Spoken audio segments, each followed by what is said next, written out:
Hello mga kalaki, so meron na naman akong ibabahagi sa inyong pampaswerte para maka-attract ng wealth, happiness, money, and success. Nangangailangan tayo dito ng red na marker, ballpen na red. Kung wala kayong marker, pwede yan.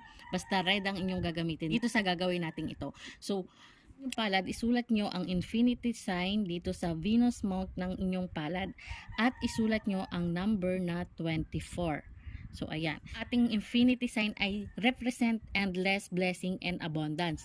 So, ang 24 naman natin ay consider the lucky number in the numerology. So, maganda itong pampaswerte sa inyong mga palad. Ay mahilig magsugal, ayan, maganda ito na ilagay nyo dyan. So guys, lagi kong sinasabi na kapag gagawa kayo ng mga pampaswerte o mga ganitong pamamaraan, dapat meron kayong paniniwala. Dahil kung hindi kayo naniniwala, wala namang effect sa inyo ang mga ginagawa ninyo. So sayang lang ang oras ninyo, sayang ang effort ninyo sa paggawa kung hindi naman kayo naniniwala. So ganyan lang kasimple itong ating pampaswerte ngayong araw. So yun mga kalaki, subukan nyo rin ang code na ito at ang runes na ito. So, isulat nyo lang ang 1176 dito sa kaliwang palad ninyo at ang runes na ito.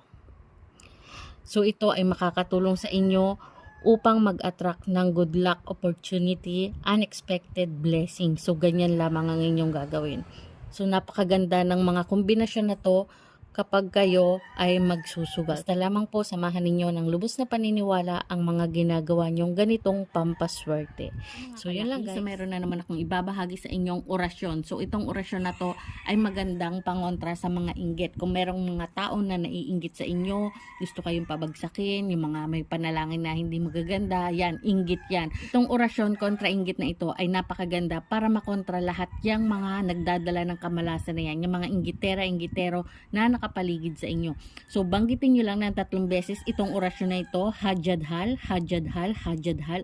So, banggitin nyo lamang ito ng 3 beses at pagkatapos, ihihip nyo sa dibdib ninyo pa-krus. So, ganun lang ang inyong gagawin upang magkaroon kayo ng protection kontra inggit.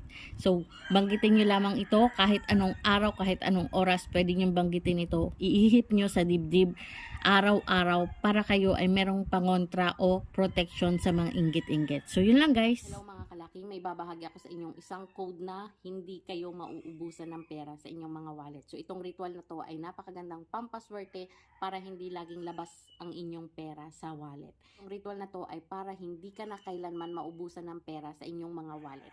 So, isulat nyo lamang itong angels number na ito for abundance, 71269. So, napakaganda nitong maghatak ng kaperahan.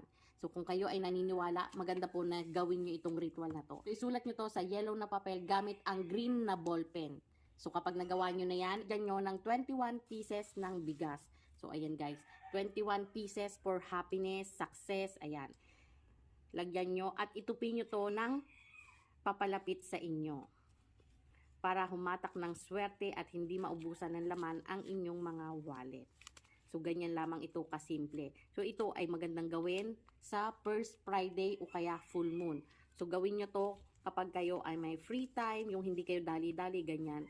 So, napakaganda nitong pampaswerte na ilalagay nyo sa inyong mga wallet upang hindi maubusan ng laman ang inyong mga wallet. So, kapag natapos nyo na itong gawin, ito ay mag-visualize kayo dito, hihiling kayo dito ng pera na gusto nyo, ng amount ng pera na gusto nyo ma-receive at hindi na mauubusan ng laman magpakailanman ang inyong mga wallet. So, hilingin nyo yan dito. So, ito ay gagawin nyo tuwing first Friday o kaya full moon. So, kada 3 buwan, papalitan nyo ito. So, kapag papalitan nyo na ito, sunugin nyo lamang ito sa apoy at yung abo nito ay ipahangin nyo sa labas ng inyong tahanan. So, ganyan guys. So, pagkatapos nyo itong gawin, ilagay nyo na ito ngayon sa inyong mga wallet. So, isama nyo siya dun sa iba ninyong mga pampaswerte. So, ganyan lamang kasimple itong pampaswerte rituals natin ngayon. Siyempre, dapat samahan nyo ng 100% na paniniwala ang mga pampaswerte na inyong ginagawa para ito'y magbigay talaga ng swerte sa inyo. So, yun lang guys.